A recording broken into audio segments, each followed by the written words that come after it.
E para começar essa discussão, eu queria perguntar se em algum momento você já deve ter visto algum pedreiro aí na sua casa utilizando esse tipo de dispositivo aqui, ó. Uma corda com um peso de ferro na ponta. E ele fica colocando do lado dos tijolos para ver se tá tudo certinho ou tudo retinho. O nome dessa ferramenta aqui é prumo. E ela é muito usada na construção civil para que, por exemplo, quando o sujeito está lá levantando uma parede e for uma parede mais alta do que uns 5 blocos, por exemplo, isso evite que conforme ele for construindo a parede vá crescendo assim, meio tortona, e no fim das contas ela fique que nem a Torre de Pisa. Eu só queria deixar aqui como adendo que eu tenho absolutamente ciência de que não foi isso que deixou a Torre de Pisa torta, tá bom? Foi o chão que tá meio insólito e isso fez com que ela cedesse mais para um lado. Eu só tô usando a imagem como exemplo, tá bom? Dito isso, o prumo é uma estrutura muito importante, porque conforme a estrutura vai crescendo verticalmente, os riscos de que ela assuma um crescimento demasiado para um lado e tenda a comprometer a simetria da casa é altíssimo. E aí uma parede da casa vai ficar um pouco mais desviada, torta, enquanto que a outra vai ficar retinha. E aí no final, quando for fazer o telhado, não vai fechar, sabe? Por causa dessa ausência de simetria. Da mesma forma, senhores, a notocorda vai funcionar como esse prumo. Ela funciona literalmente como a régua do embrião.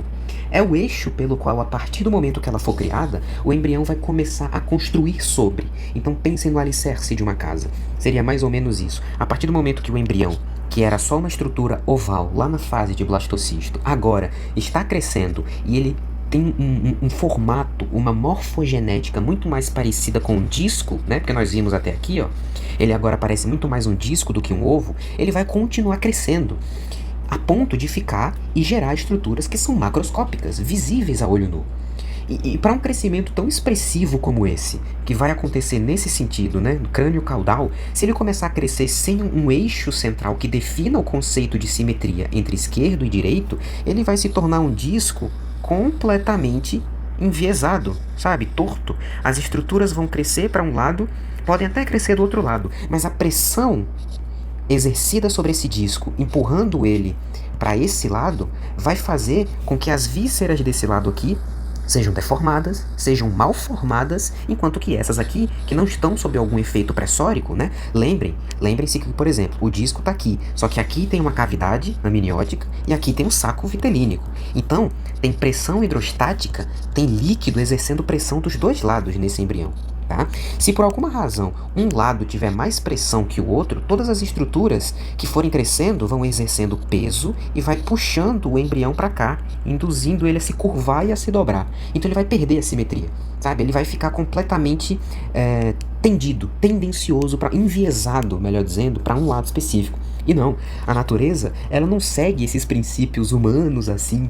Ela é absolutamente perfeita. Então, antes de dar continuidade a esse lindo processo complexo de formação dos órgãos e de diferenciação das estruturas celulares, o embrião primeiro vai se preparar para criar um esqueleto, uma virga dura, centralizada e simétrica, para que tudo que for crescer, cresça literalmente seguindo como referência esse padrão de simetria e cresça nesse sentido médio, lateral, sem perder o eixo, sem perder o padrão de simetria.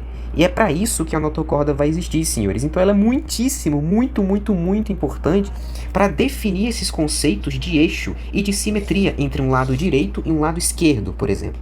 E disso, para que não se fique o conceito extremamente vago a respeito de ser uma estrutura subserviente ao processo de simetrização do embrião, a notocorda também é química, já que não se trata literalmente de uma virga de aço, como eu falei, isso é só uma analogia, são células, e células estão vivas. Então, além dessa função de guia e referência, a notocorda tem uma função como uma antena.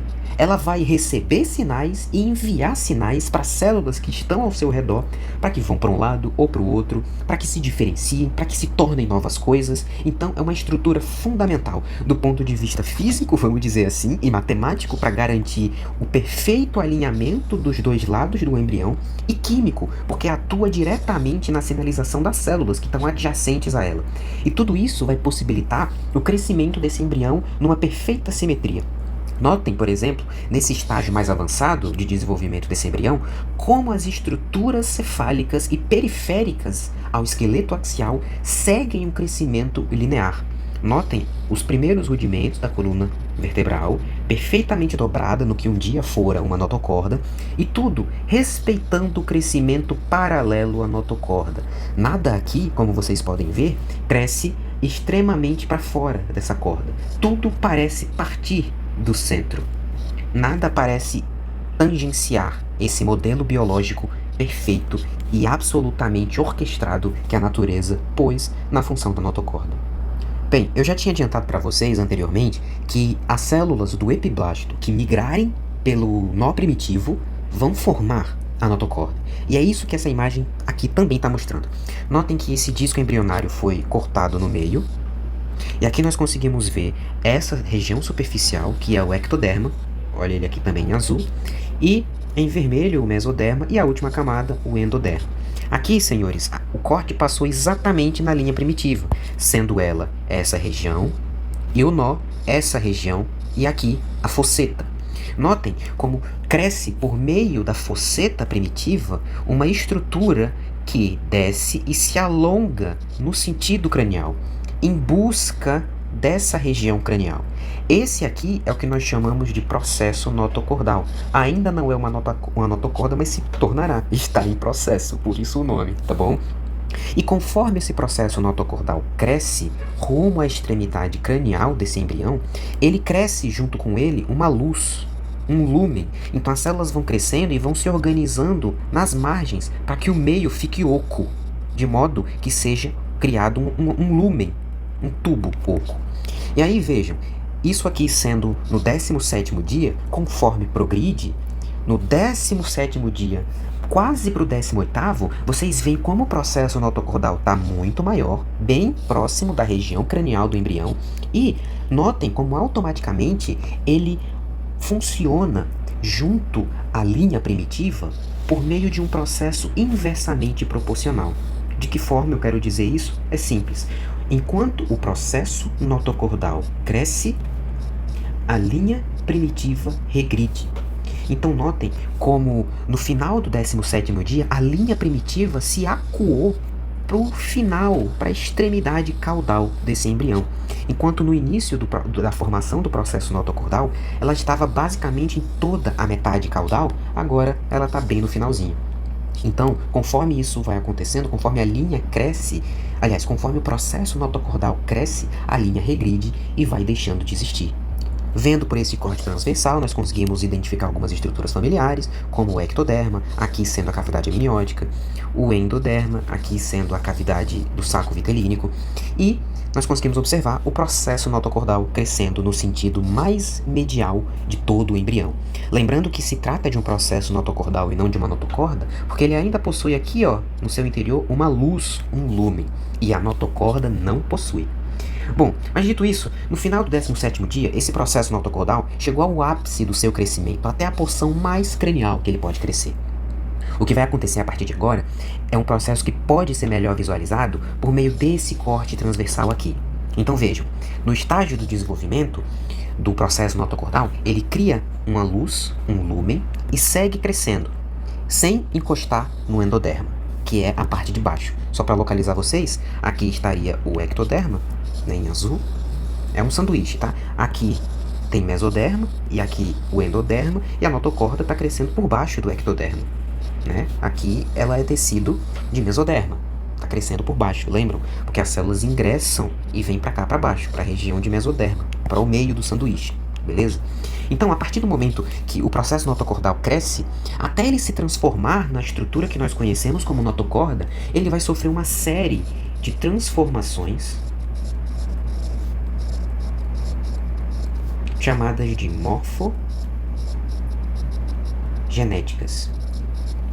De modo que essas transformações serão capazes de pegar um tubo oco, que é o processo notocordal, transformá-lo numa estrutura achatada, chamada de placa notocordal, e finalmente transformá-la na notocorda, que é um cordão sólido de células. E primeiro, para que essa transformação aconteça, o processo notocordal vai literalmente encostar no endoderma. No final do crescimento total do processo notocordal, no 17º dia, a parte ventral, ou seja, a barriga, parte dessas células ventrais do processo notocordal encostam no endoderma. E a partir dessa interação, por meio da liberação de sinais parácrinos, essas células sofrerão apoptose e vão morrer. Então, as duas pontas restantes do antes processo notocordal se unem às duas pontas sobrantes do endoderma que morreu dessa região aqui, ó. E juntos vão se formar e se fundir nessa estrutura que não é mais um tubo, e sim uma placa. Essa é a placa notocordal. É a estrutura intermediária a elas. E a partir do momento que a placa notocordal se forma, na região do nó, vai acontecer uma abertura. Porque pensem assim, esse tubo antes não estava fechado, né? Eu até falei para vocês que aqui tem ectoderma, né? E aqui acima do ectoderma tem a cavidade amniótica. E aqui embaixo, né, tem o saco vitelínico definitivo, né? Porque o amarelo não está delimitando o teto, tá? E aqui o ectoderma não é o assoalho da cavidade amniótica? Então, e aqui é o meio, certo? Falei para vocês, fazendo tipo um sanduíche. Tá tudo fechado aqui, ó. Esse tubo tá fechado. O processo notocordal é um tubo fechado. É oco por dentro. Mas não existe uma comunicação direta entre a cavidade amniótica e o saco vitelínico. Tá tudo fechado. Mas quando a placa notocordal se forma, abre-se uma região aqui, ó. Então vejam, aqui embaixo, né, é o saco vitelínico definitivo. E aqui em cima, eu vou até colocar em azul, aqui em cima é o ectoderma e aqui tá aí o saco, a cavidade amniótica, tá? Essa região aqui que se abriu, quando a parte ventral do processo notocordal morreu e se fundiu no endoderma, abriu-se aqui, ó, uma estrutura. Mas isso não é um buraco, concorda comigo? Não, não é um buraco. Porém, porque vocês lembram que o processo notocordal, ele tá crescendo isso aqui tudo, né?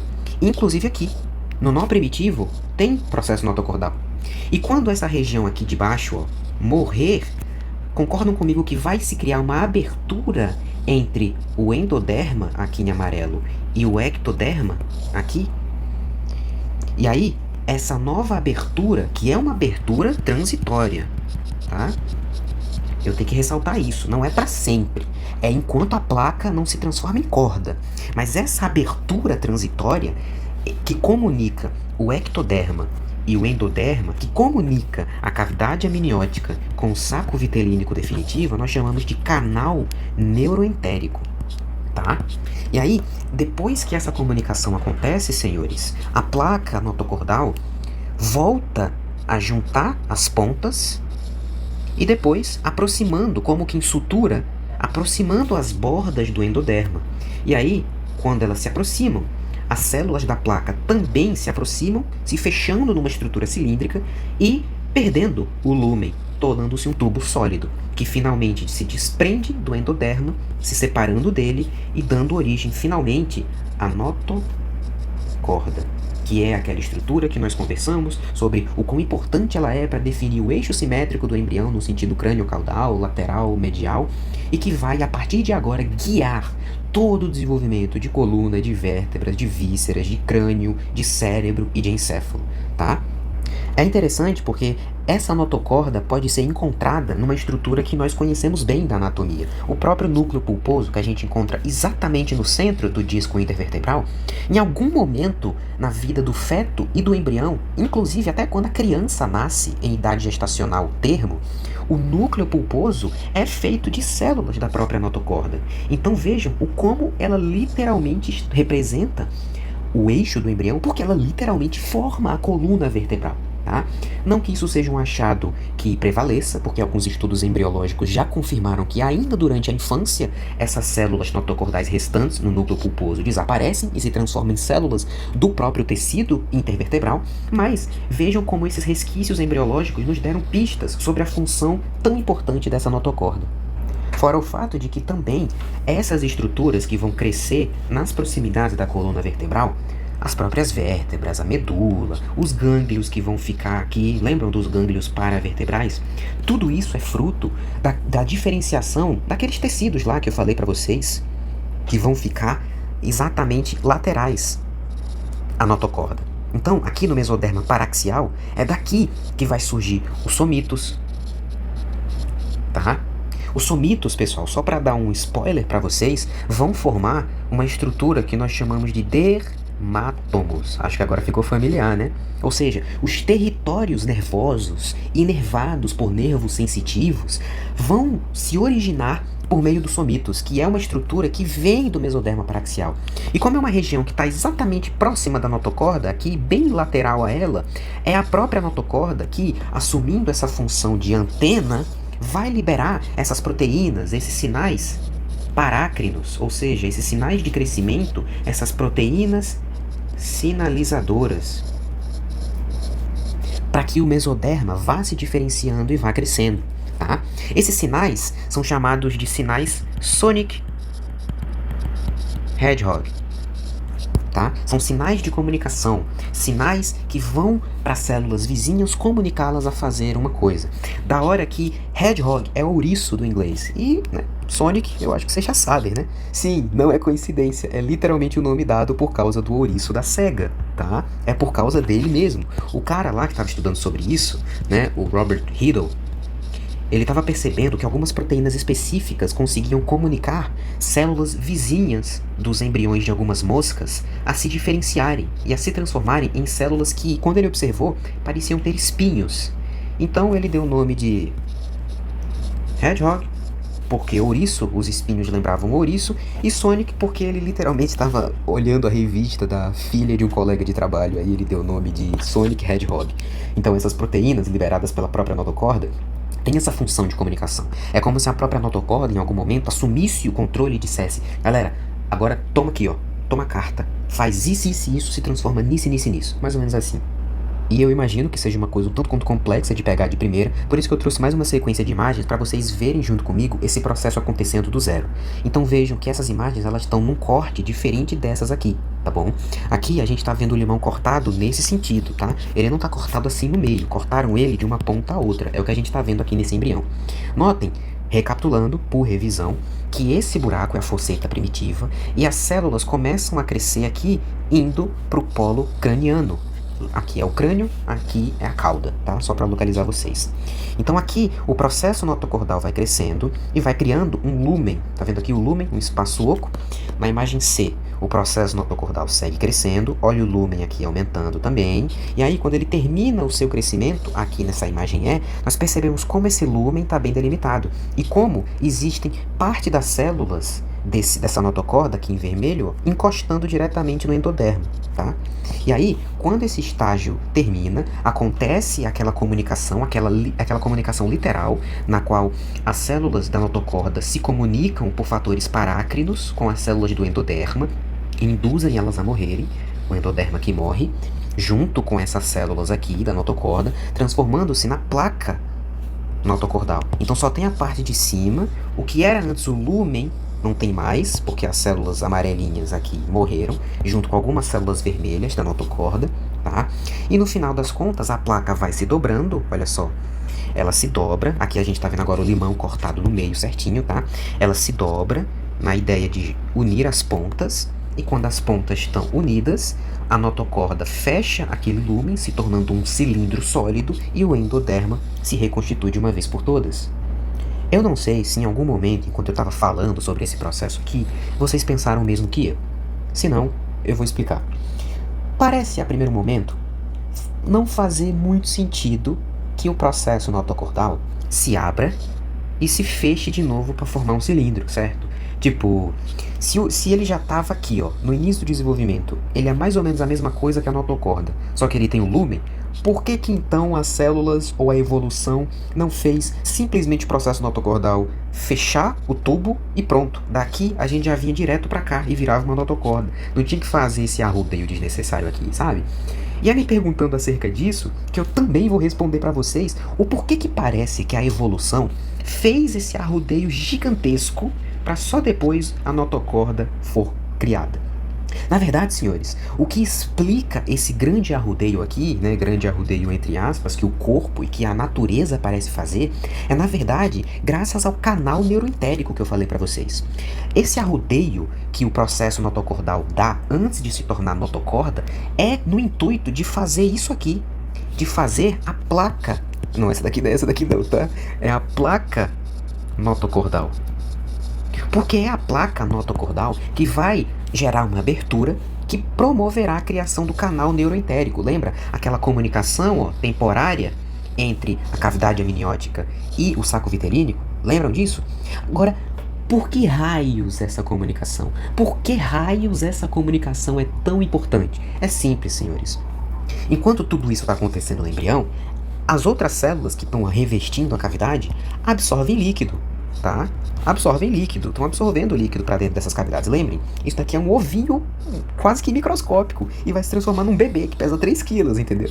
Então tem que absorver líquido para ser usado no metabolismo celular, como um estoque proteico, nutrício, para a célula se nutrir, enfim. De modo que, por exemplo, essas cavidades se enchendo cada vez mais de líquido exercem uma pressão sobre o embrião, que está literalmente aqui no meio. O embrião está aqui, tá? E aqui dentro, na cavidade amniótica e no saco vitelínico, nós temos pressão hidrostática atuando aqui, tá? Nas duas cavidades. Se esse canal neuroentérico não existisse, correria o risco de as duas pressões hidrostáticas não se igualarem e um lado ter um vetor de pressão maior que o outro, o que promoveria, mesmo com o surgimento da notocorda, um desvio padrão no eixo desse embrião.